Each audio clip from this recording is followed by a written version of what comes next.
남자를 만나고 서로 연애를 하는데 한 번도 마음을 준 적이 없대요. 그리고 쩔쩔매는 남자의 모습을 보고 그런 모습을 보면 만나고 싶은 마음이 없어. 쩔쩔매도록 만들어 놓고 또 쩔쩔매는 모습을 보면 만나고 싶지 않아. 그 얼마나 이기적이에요. 좀 이상하죠. 많이 그냥 우리가 듣기에도 좀 이상하잖아요. 이런 사람은 옆에 하기 싫잖아요. 옆에 가기도 싫죠. 근데 왜 이 사람이 이러느냐는 거죠. 왜 이 사람이 이럴까? 만약에 나도 이런 상황에 처해 있으면 나도 그럴 수 있다는 얘기예요. 경어가 특별히 나쁘고 경어가 특별히 뭔가 잘못됐죠. 그런데 어느 누구라도 그 상황이 되면 그렇게 행동을 할 수 있다라는 말이에요. 이게 경화의 민마음을 한번 보죠. 왜 그러는가? 자, 경화에게 연애는 사랑이 아니었고 남자친구는 스타와 열성 팬 같은 관계였다. 이 경화는 기분 안 좋은 일이 있으면 남자친구에게 위로를 받으려는 게 아니라 남자친구에게 짜증을 내고 상대를 깎아내림으로써 자신의 힘과 우월감에 도취되었다. 여기에 보이는 글자들이 있죠. 자신의 힘과 우월감에 도취되었다. 그러면서 뭐예요? 다른 사람의 상대를 깎아내렸다. 이런 말들. 지배하고 착취한다는 말이죠. 내가 그 위에 올라간다는 말이죠. 군림한다는 말이잖아요. 그래서 이 사람들 지배형이라고 하는가 봐요. 사람을 위에 올라가려고, 군림하려고, 착취하려고 그래. 그러면서 뭐예요? 올라가 있으니까 뭘 느끼겠어요? 아, 내가 잘났구나. 내가 힘이 세구나. 내가 우월하구나. 내가 정말 특별하구나. 이런 느낌을 갖는다는 거죠. 근데 여기 속으면 안 돼요.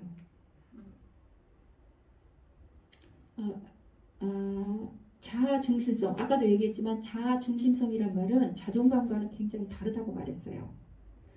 자존감은 굉장히 건강하게 나를 인정하는 거죠. 그런데 자아중심성이란 뭐냐면 나르시시즘 생각이 나시죠? 나르시시즘. 나르시스라고 하는 남자가 있으니 너무 예뻐요. 자기가 얼마나 자기를 사랑하고 얼마나 예쁜지 어느 날 그 숲속에 연못 속에 물속에 비친 자기 모습을 보고 거기에서 떠나지를 못해. 그 아름다운 남자가 누구인지 쳐다보느라고 결국 말라 죽었다는 얘기예요. 자기를 너무 사랑하는 사람. 이 지배형이 뭐하고 자기를 너무 사랑한다는 거죠. 사람들은 누구나 다 자기를 사랑해요. 그런데 이 지배형들은 뭐예요? 넘치도록 좀 역기능적이도록 좀 뭔가 과도하게 자기를 사랑한다는 거죠. 그래서 늘 자신이 기준이기 때문에 뭐 이견이나 갈등이 생기거나 이러면 뭐예요? 다른 사람들의 의견을 듣지 못하고 항상 내가 옳다고 생각하는 거죠. 그래서 내 말대로 끌고 가. 그래서 지배형이에요. 내 의견대로 끌고 가. 그래서 착취를 하는 거예요. 다른 사람들의 의견을 듣지 않고 다른 사람들의 어떤 생각들을 받아들이지 않기 때문에 착취하고 지배해요. 그런 식으로 나타나요. 그래서 이 사람들을 뭐라고 하냐면 지배형이라고 한다는 거죠. 자, 왜 그러느냐? 애착 손상이 반복적으로 일어났다는 거죠. 계속 반복적으로 일어나서 내가 다른 사람 누군가와 함께 애착의 욕구를 나누고 그 사람과 함께 감정을 나누고 사랑을 나눠야 되는데 그 사람이 없어. 그 대상이 없었던 거죠. 그래서 그 대상을 자기한테 향한 거예요. 그러면서 병적인 자기가 만들어지는 거죠. 그래서 우리가 그 누구한테라도 굉장히 신실하게 어떻게 보면 그 애착의 관계들을 나누어 줄 수 있고 나눌 수 있는 사람이 있어야 돼요. 그래서 이 사람은 그렇게 하지 못했기 때문에 그것이 자기 애라고 하는 자기를 너무 사랑하는 병적인 이런 상태로 나타나는 거죠. 그래서 이 사람들이 뭘 가지고 있어요? 내가 너무 나를 사랑하니까 내가 너무 사랑하는데 내가 다른 사람보다 밑에 있는 걸 견딜 수 있어요? 없어요? 못 견디는 거예요. 내가 누구의 지배 아래 들어가는 거 못 견디는 거예요. 내가 너무 나를 사랑하니까. 그래서 내가 다른 사람들 위에 있어야 되고 내가 다른 사람들보다 나아야 되고 내가 다른 사람들을 지배를 해야 된다는 거죠. 그리고 이런 말도 있어요. 아, 내가 빠지면 뭐 일이 잘 안 될걸? 이런 생각도 가지고 있고 또 뭐예요? 남들한테 일어나는 일들이 자신에게는 일어나서는 안 된다고 생각하는 생각들도 가지고 있고 왜요? 나는 우월하니까. 나는 특별하니까 다른 사람들과 똑같이 대하면 안 된다는 거죠. 내가 똑같은 대접을 받으면 안 돼요. 나는 우월하고 나는 특별하니까 특별 대접을 받아야 된다는 말이죠. 특별하다. 자, 문제가 여기서 드러나는 거죠. 분노 뒤에 숨어있는 수치심. 수치심 잘 봐야 돼요. 수치심. 걸레씨가 들어오셨네요. 자, 지배형의 수치심은 사람을 위축시키고 의기소침해 만드는 것이 아니라 분노를 활활 타오르게 만든다. 왜 이 사람들이 그렇게 다른 사람들을 지배하려고 하고 불같이 화를 내고 정신없이 분노를 나타내냐 하면 그들 안에 수치심이 건드려졌기 때문이에요. 그들 안에 가지고 있는 수치심. 자, 이들은 자신이 부적절하다는 사실을 받아들일 수 없고 그래서 자기의 상처를 빨리 회복하기 위해서 상대에게 비난과 공격을 퍼붓고 그 정도로 화날 일이 아닌데 불같이 화를 낸다는 거죠. 빨리 넘어가 봅시다. 자, 이들의 겉으로는 매우 강해 보이고 자존감도 높아 보이지만 내면에는 애착 욕구에 좌절로 인해 수치심을 느끼는 아이가 있다. 수치심이 뭔가를 봐야 돼요. 과연 그럼 수치심은 뭐냐? 죄책감과 수치심을 나눠야 되는데 죄책감은 잘못된 행동, 우리 잘못된 행동에 대한 자기 반성의 감정입니다. 이거는 정당한 거예요. 종종 자기 개선이나 상대에 대한 사과로 이어지죠. 내가 죄책감을 느끼면 자기를 개선해요. 자, 근데 수치심은 뭐냐? 수치심은 잘못된 행동에 대한 자기 반성이 죄책감인데 수치심은 나는 잘못된 존재야. 무슨 말씀인지 이해가 되세요? 나는 있어서는 안 될 존재야. 나는 존재 자체가 축복받지 못해. 나는 존재 자체가 나쁜 존재야. 잘못된 존재에 대한 자기 혐오의 감정이라는 거예요. 수치심이. 그래서 이 지배형의 사람들이 가지고 있는 이 수치심이 꼭꼭 저 밑에 숨어 있어서 그냥 분노하는 줄 알고 그냥 화를 낼 줄 알고 소리 지르는 줄 알고 지배하고 착취하고 하는 줄 아는데 이 사람들의 가장 취약점이 뭐냐면 수치심이라는 거예요. 수치심. 잘못된 존재. 내가 잘못된 존재라는 사실을 여러분 갖고 있는 사람이 어떻게 살 수 있어요? 나는 잘못된 존재, 나는 받아들여지지 못한 존재라는 그 느낌을 가지고 있는 사람이 어떻게 내가 당당하게 살아갈 수 있어요? 그것을 감추고 내가 살려 하다 보니 그것이 어떻게 나타나요? 착취하고 지배하고 조금만 건들면 분노하고 싸우고 화를 내고 불같이 화를 낸다. 이런 식으로 나타낸다는 거죠. 내 안에 수치심이 건드려지면 그래요. 수치심. 나는 잘못된 존재야. 나는 잘못된 사람이야. 있어서는 안 될 사람이야. 이렇게 받아들여서 그 일들이 나타난다는 거죠. 수치심은 죄의식보다 더 깊이 스며들어 나라는 사람 자체가 부적절하다. 나는 부적절하다. 그 느낌으로써 자존감에 치명적인 상처를 주는 감정이다. 자존감에 치명적인 상처. 자기 파괴나 상대에 대한 공격으로 이어진다는 거죠. 그래서 죄책감과 수치심이 이렇게 달라요. 그리고 이 지배형의 사람들은 수치심을 가지고 있는 거죠. 수치심을 가지고 있어서 그것을 내가 숨기려다 보니까 반동형성이라고 얘기했죠? 지난번에 내가 해야 될 것과 반대되게 행동하는 거. 나를 살리고 어떻게든 내가 살아보려고 하니 그것이 어떻게 나타나요? 내가 수치스러운데 내가 높아져야 살 수 있다는 거죠. 다른 사람들. 그래서 지배하고 착취하고 화를 내고 소리를 지르고 이런 식으로 나타난다는 거죠. 이 수치심을 해결하지 못하면 뭐예요? 평생 그렇게 가는 거예요. 이 사람들은. 그래서 이 지배형의 사람들이 사실은 굉장히 단순하기도 해요. 이 사람들을 다루는 방법이 굉장히 또 단순하기도 해요. 뭘 해주면 돼요? 인정해주면 돼. 그 사람의 존재를 인정해주면 돼요. 그래서 제가 이런 경험이 한 번 있어요. 해피하우스에 이렇게 어르신이 세 분이 한 번 오셨는데 뭐예요? 밥을 안 먹는데 보통 해피하우스에 어르신들이 들어오면 기본적으로 밥을 좀 잘 안 드시려고 해요. 밥을 안 드시고 뭐예요? 막 소리를 질러. 그리고 급여를 제공하는 이 선생님들에게 급여를 제공을 안 받으려고 막 소리를 질러. 막 이렇게 발로 막 이렇게 남자분인데 막 이렇게 밀치고. 그러면 그 연구소 선생님들이 가까이 가기가 힘들어요. 그래서 힘들다고 말을 해요. 그래서 저한테 그 얘기가 들려왔어요. 누구누구가 들어왔는데 식사도 안 한다고 소리를 지르고 또 밥도 안 먹고 어떻게 해야 될지 모르겠다 이런 소리를 하더라고요.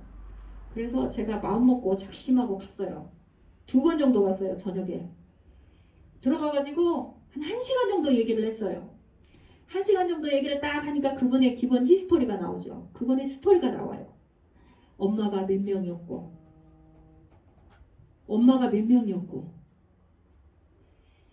여러분, 이 엄마가 몇 명이었고 여기서 벌써 다 끝난 거예요. 얼마나 상처가 많겠어요. 엄마가 몇 명이었고 4명인가 3명인가 엄마가 4명인가 3명인가 엄마가 몇 명이었고 그래서 자기는 어떻게든지 새엄마하고 정을 붙여보고 살려고 새엄마에게 그렇게 맞추고 그럼 나는 누가 맞춰주나요? 내가 나를 뭐 챙겨주는 사람이 있어야죠. 엄마한테 계속 맞추고 그렇게 살다 보니 이제 결혼해서 사는데 아내가 그걸 맞춰주나요? 이 모르면 못 맞춰줘요. 그래서 찌그락 하다가 이제 해피하우스 오신 거예요. 다른 데서는 막 싸우고 막 욕하고 싸우고 막 그래서 막 가시라 좋게 말씀으로 가시라 그런 분이 왔어요. 제가 그래서 그분을 딱 보고 제가 뭐라고 한 줄 알아요? 하나도 안 무서워요. 소리 질러도 나한테 그렇게 소리 질러도 하나도 안 무섭네.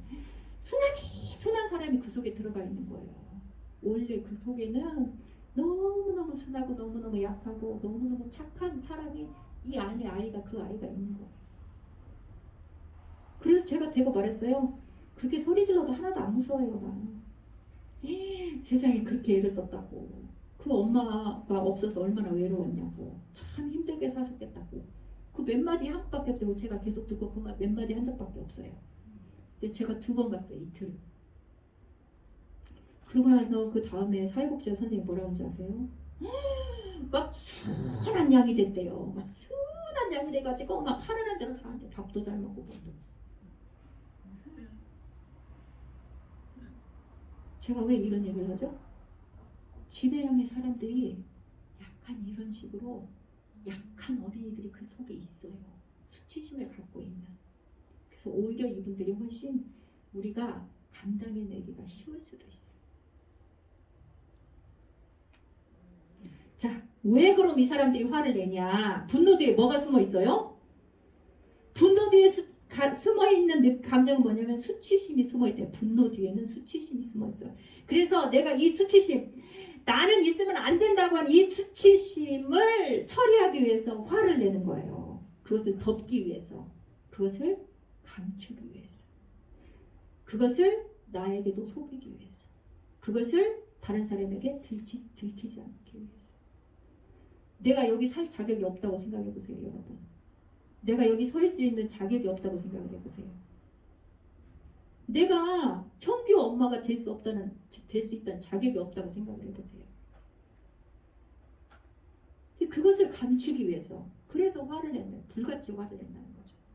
이들은 강한 분노 폭발을 통해 자신의 수치심을 빨리 태워버리고 어떻게 하는 거예요? 내가 화를 막 불같이 내면 옆 사람이 어떻게 해요? 내가 잘못했나? 하고 쭈그러들죠. 대개는 그걸 알으니까 화를 내는 거예요. 내가 화를 내면 옆 사람이 쭈그러드니까 그걸 아니까 화를 내는 거예요. 그래서 이 사람들은 자기 수치심을 이런 식으로 처리하는 거예요. 분노하고 소리지르고 폭발하고. 자, 공격받은 사람이 안절부절 못하는 모습을 보며 희열을 느끼기도 한다잖아요. 겉으로 보이는 오만함과 달리 이들의 자존심은 무척 취약한 것이다. 큰 소리 치르는 사람들이 원래 더 약한 분들이에요. 자, 관계 초기에는 사람들에게 잘 대하는 것처럼 보여서 사람들에게 이 사람들이 인정과 찬사를 얻기 위해서일 뿐 그 사람 자체에는 별로 관심이 없다라고 말하죠. 그리고 이 지배형의 사람들은 대개 보면 다 자기중심적이에요.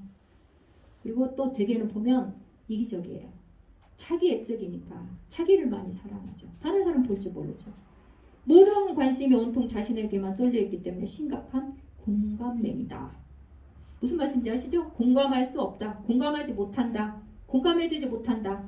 사람의 마음을 읽어주지 못한다. 그런 말이죠.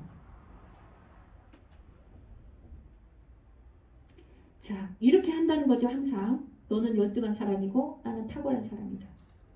그렇게 해야 이 사람들은 살 수 있어요. 야, 너는 보통 사람이고 나는 특별한 사람이다.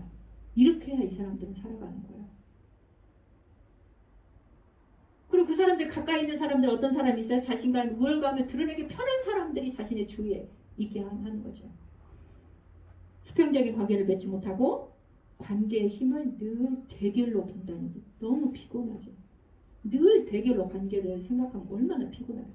경쟁을 하려면 얼마나 피곤하겠어요. 네, 이들의 언어가 매우 직설적이고 판단적이고 지시적이다.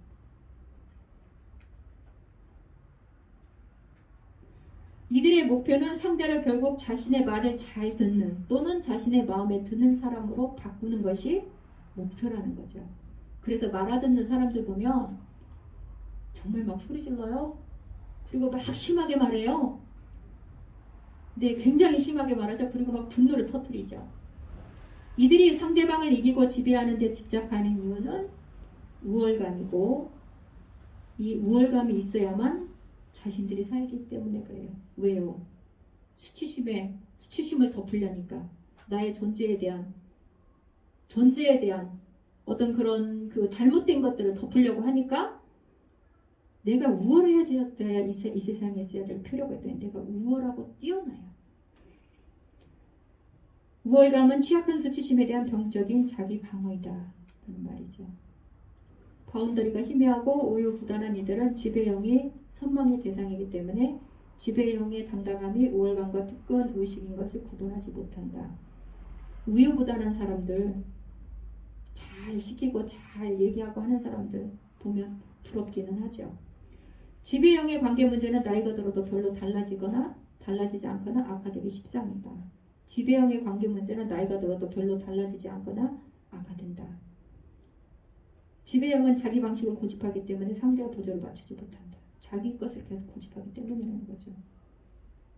목표 지향적이고 또 부하 직원의 공을 자신의 공으로 빼앗는 일도 서슴지 않고 또 부하 직원을 이용할 때까지 이용했다가 이용 가치가 떨어지면 냉정하게 외면하고 버리고 협력을 해치고 독단적이고 자기중심적으로 일을 처리한다. 바운더리가 희미한 상사라면 지배형 부하 직원에게 끌려다니게 된다.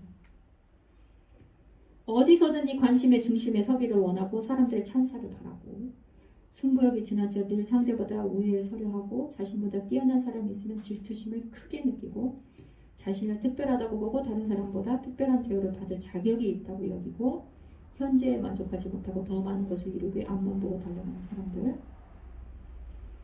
갈등이 생기면 끝까지 물어붙여서 상대를 굴복시키려고 하고 이견이나 비판에 지나치게 예민하고 흥분하고 기분이 상하면 가까운 상대를 업신여기고 바보 취급함으로써 자신이 우월하다는 것을 확인하려 하고 사람을 깊이 사귀지 못하고 자신에게 도움이 되거나 자신을 돋보이게 해주는 사람 위주로 사귀고 상대에게 감정이입하지 못하고 상대 입장을 고려해서 이야기하지 못하고 자기 하고 싶은 말만 하고 나이가 들어서도 비현실적인 성공이나 갑작스러운 신분 상승, 이상적인 사람과 같은 공상에 몰두한다.